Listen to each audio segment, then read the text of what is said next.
34장 말씀입니다. 역대하 34장, 제가 가진 성경은 구약 704쪽에 있습니다. 우리 드라마 바이블 어플을 통해 함께 듣고 은혜 나누도록 하겠습니다.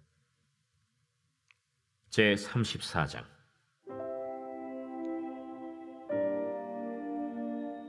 요시야가 왕위에 오를 때 나이가 8세라.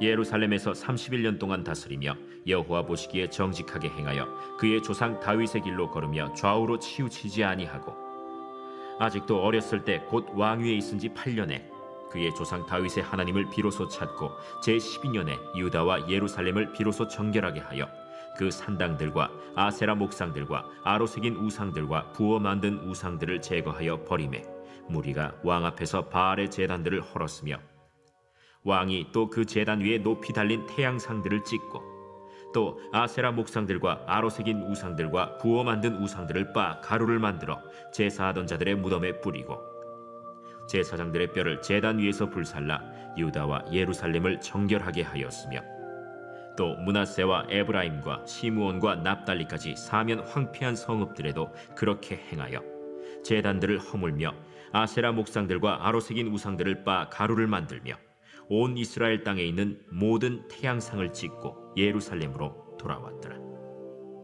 요시야가 왕위에 있은 지 18째 해에 그 땅과 성전을 정결하게 하기를 마치고, 그의 하나님 여호와의 전을 수리하려 하여 아살랴의 아들 사반과 시장 마세야와 서기관 요아하스의 아들 요아를 보낸지라.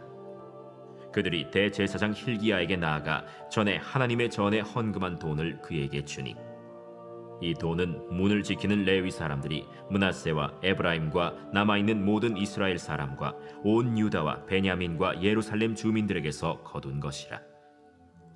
그 돈을 여호와의 전 공사를 감독하는 자들의 손에 넘기니 그들이 여호와의 전에 있는 일꾼들에게 주어 그 전을 수리하게 하되, 곧 목수들과 건축하는 자들에게 주어 다듬은 돌과 연접하는 나무를 사며, 유다 왕들이 헐어버린 성전들을 위하여 들보를 만들게 하매 그 사람들이 성실하게 그 일을 하니라.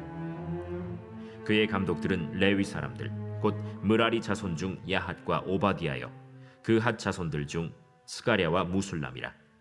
다 그 일을 감독하고 또 악기에 익숙한 레위 사람들이 함께 하였으며, 그들은 또 목독군을 감독하며 모든 공사 담당자를 감독하고 어떤 레위 사람은 서기와 관리와 문지기가 되었더라. 무리가 여호와의 전에 헌금한 돈을 꺼낼 때 제사장 힐기야가 모세가 전한 여호와의 율법책을 발견하고, 힐기야가 서기관 사반에게 말하여 이르되, 내가 여호와의 전에서 율법책을 발견하였노라. 하고 힐기야가 그 책을 사반에게 주매 사반이 책을 가지고 왕에게 나아가서 복명하여 이르되, 왕께서 종들에게 명령하신 것을 종들이 다 준행하였나이다. 또 여호와의 전에서 발견한 돈을 쏟아서 감독자들과 일꾼들에게 주었나이다. 서기관 사반이 또 왕에게 아뢰어 이르되, 제사장 힐기야가 내게 책을 주더이다. 하고 사반이 왕 앞에서 그것을 읽으매 왕이 율법의 말씀을 듣자 곧 자기 옷을 찢더라. 왕이 힐기야와 사반의 아들 아히감과 미가의 아들 압돈과 서기관 사반과 왕의 시종 아사야에게 명령하여 이르되, 너희는 가서 나와 및 이스라엘과 유다의 남은 자들을 위하여 이 발견한 책의 말씀에 대하여 여호와께 물으라. 우리 조상들이 여호와의 말씀을 지키지 아니하고 이 책에 기록된 모든 것을 준행하지 아니하였으므로 여호와께서 우리에게 쏟으신 진노가 크도다. 이에 힐기야와 왕이 보낸 사람들이 여선지자 훌다에게로 나아가니 그는 하스라의 손자 독핫의 아들로서 예복을 관리하는 살룸의 아내라. 예루살렘 둘째 구역에 살았더라. 그들이 그에게 이 뜻을 전하매 훌다가 그들에게 이르되, 이스라엘의 하나님 여호와께서 이같이 말씀하시기를, 너희는 너희를 내게 보낸 사람에게 말하라 하시니라.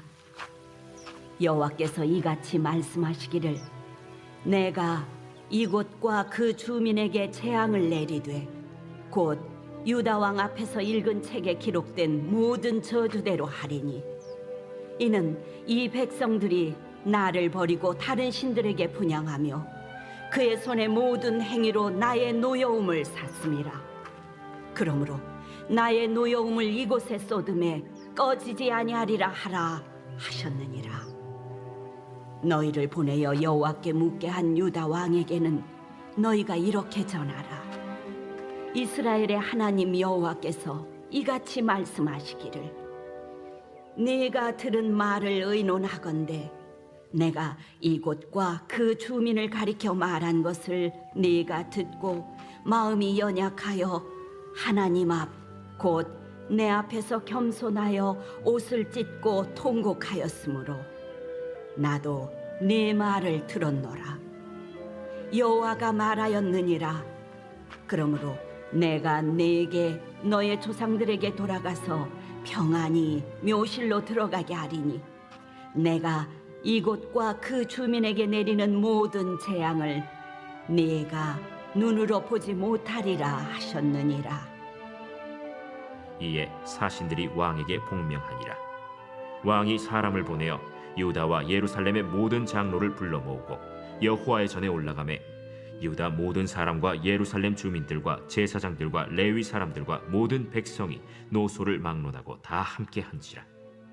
왕이 여호와의 전 안에서 발견한 언약책의 모든 말씀을 읽어 무리의 귀에 들려주고 왕이 자기 처소에 서서 여호와 앞에서 언약을 세우되 마음을 다하고 목숨을 다하여 여호와를 순종하고 그의 계명과 법도와 율례를 지켜 이 책에 기록된 언약의 말씀을 이루리라 하고 예루살렘과 베냐민에 있는 자들이 다 여기에 참여하게 하매 예루살렘 주민이 하나님 곧 그의 조상들의 하나님의 언약을 따르니라.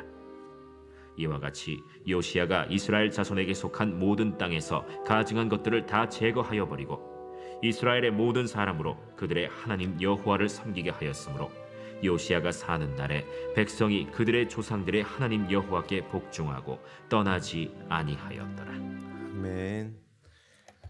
오늘 함께 들으신 말씀은 남유다 제16대 왕인 요시야에 대한 내용으로 앞서 살펴본 므낫세와 아몬 등 이전 왕들의 계속되는 범죄로 인해 유다 백성들 또한 하나님과 멀어지게 되었고 이로 인해 남유다는 점점 멸망의 길로 나아가고 있었습니다.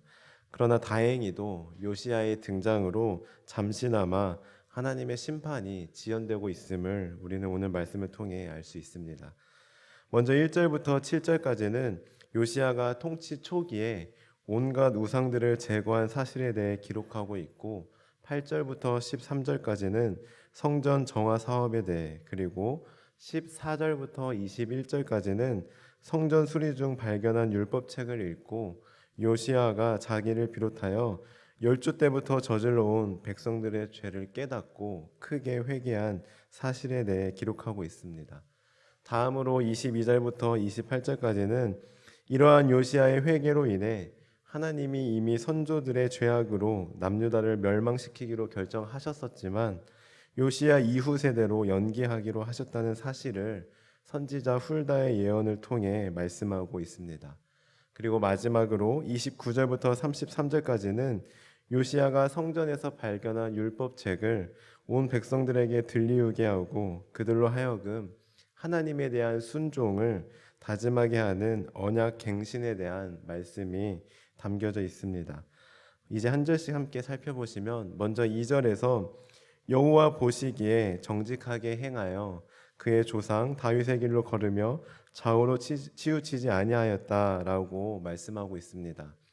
여기서 유다의 역대 왕들 가운데 하나님 보시기에 정직하게 행하였다라고 평가받은 왕은 아사, 여호사밧, 요아스, 아마스, 아사랴, 요담, 히스기야, 요시야 이렇게 8명입니다.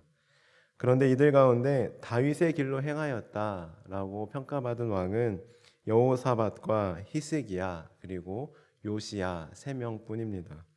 그런데 나아가 좌우로 치우치지 아니하였다라는 칭찬까지 들은 왕은 바로 요시야 1명입니다.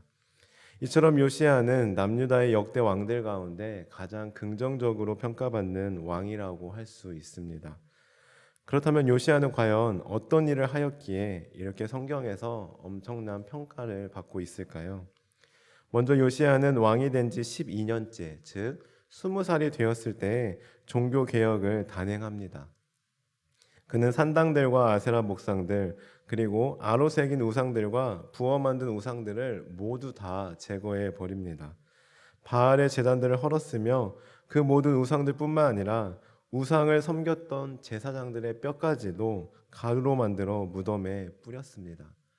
그 정도로 그는 급진적으로 확실하게 우상을 제거하였습니다. 나아가 여기서 그치지 않고 그는 북이스라엘에 이르기까지 온 지역의 우상을 제거하였는데요. 우리 6절의 말씀을 통해 그 사실을 알 수 있습니다. 우리 6절의 말씀을 함께 같이 읽어보겠습니다. 시작. 또 므낫세와 에브라임과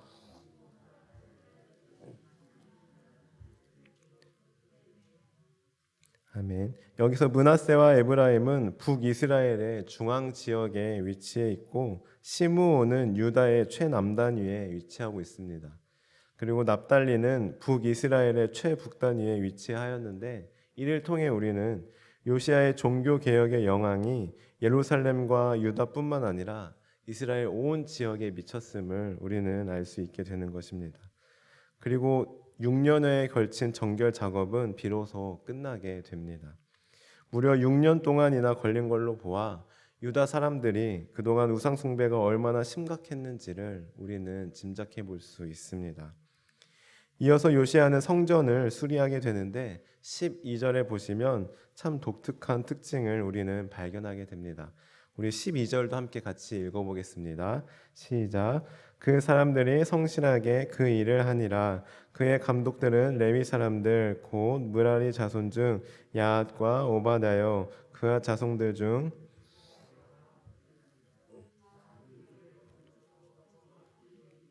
레위 사람들이 함께 하였으며. 아멘. 참 이상하지 않습니까? 성전 보수 공사를 하고 있는데 감독하는 사람 가운데는 바로 악기에 익숙한 레위 사람들이 함께 하였다는 것입니다. 아니 공사하는데 왜 악기를 다루는 사람이 필요했던 것일까요? 그것은 바로 성전 보수 공사를 감독하는 역할과 더불어 이들은 하나님의 성전을 수리하는 가운데 하나님을 향한 찬송이 끊이지 않게 하였던 것입니다. 계속해서 14절에 보시면 성전을 수리하던 중 제사장 힐기야가 생각지도 않았던 여호와의 율법책을 발견하게 됩니다. 여기서 여호와의 율법책이 어떤 책인가에 대해서는 몇 가지 해석이 있지만 모세 오경일 것이다 라는 견해가 가장 보편적입니다.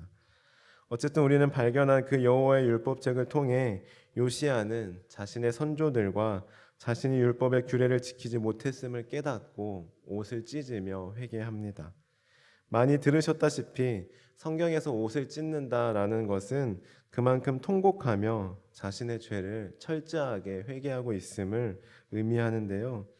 이것은 또한 그만큼 죄가 얼마나 심각했는지를 추측해 볼 수 있습니다. 나아가 요시야는 여선지자 훌다에게 하나님의 뜻을 묻게 되고 이에 대한 훌다의 예언이 24절부터 28절까지 기록되어 있는데 그 요지는 앞서 말씀드린 대로 유다의 조상들과 백성들에 대한 죄악이 매우 심각하여 하나님의 심판을 면치 못할 것이지만 하나님께서 요시야의 진정한 회개를 들으시고 받으셨고 따라서 요시야 생전에는 심판하지 않겠다라고 예언합니다. 이러한 훌다의 예언을 들은 요시야는 백성들을 다 불러 모아 발견했던 그 여호와의 율법책을 들려주고 백성들로 하여금 자신들의 죄를 깨닫고 회개하며 다시 새롭게 결단하도록 인도합니다. 즉 하나님의 말씀에 근거하여 백성들이 하나님의 언약을 따르도록 도와준 것입니다.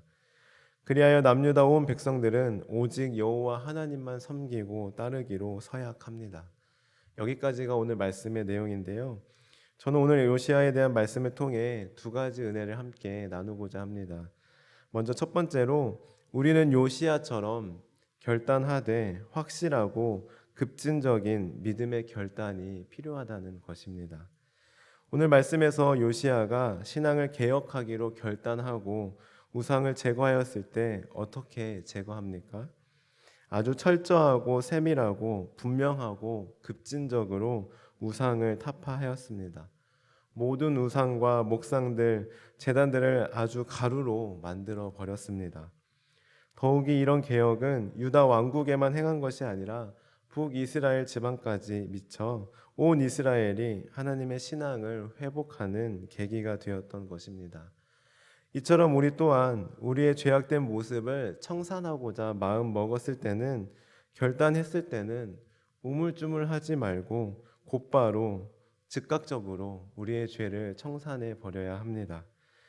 죄에 대해 흐지부지 해서는 안 됩니다. 망설여서는 안 됩니다. 단호해야 하며 분명하게 결단해야 합니다. 그리고 결단했으면 즉각적으로 행동으로 옮겨야 하는 것입니다. 두 번째로 오늘 말씀을 통해 깨닫게 되는 것은 오직 하나님의 말씀만이 우리 행동의 기준이 되어야 한다는 것입니다. 요시야의 개혁 운동은 물론 그가 어렸을 때부터 가졌던 신앙 경험으로 인해 시작되었지만, 그 개혁 운동이 온 백성들의 참여를 이끌고 진정으로 회개하며 다시금 결단하도록 하였던 원동력은 바로 성전 수리 중 발견한 여호와의 율법책이었습니다. 즉 하나님의 말씀이었습니다. 그는 그 여호와의 율법책을 통해 선조들과 자신의 죄를 깨닫게 되었고, 그 말씀을 통해 철저하게 회개하게 되었으며, 그 말씀을 통해 다시금 결단하게 되었습니다.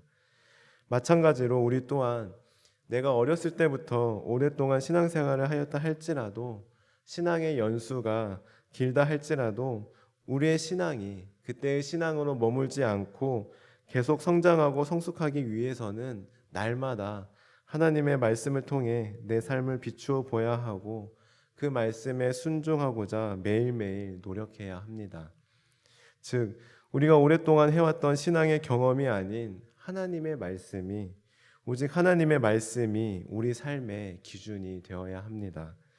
하나님의 말씀만이 우리의 죄를 깨닫게 하고, 하나님의 말씀만이 우리가 다시금 새롭게 결단하도록 이끌어 줍니다. 사랑하는 성도 여러분, 늘 하나님의 말씀을 가까이 함으로 오직 이 말씀을 우리 삶의 기준으로 삼고 살아가시는 성도님들 되시기를 바랍니다. 그리하여 하나님의 말씀을 통하여 우리의 죄를 깨닫고 철저히 회개하며, 하나님의 말씀을 통하여 새롭게 결단하고, 하나님의 말씀을 통하여 결단한 것을 확실하고 즉각적으로 실천하며 나아가는, 그래서 오늘날 우리 삶에도 신앙의 개혁이 날마다 일어나는 복된 하루하루 되시기를 주님의 이름으로 간절히 축원합니다. 기도하시겠습니다. 하나님, 저희들 오늘 선포된 말씀을 통하여 우리의 삶을 돌아보게 하시니 감사합니다. 하나님, 저희들 늘 하나님의 말씀을 가까이 하게 하시고 하나님의 말씀이 우리 삶의 기준이 되게 하옵소서. 말씀보다 앞서지 않게 하시고 말씀하신 대로 순종하되 즉각적으로 순종하게 하옵소서. 그리하여 우리 삶에도 날마다 신앙의 개혁이 일어나게 하옵소서. 감사드리며 예수님의 이름으로 기도드립니다. 아멘.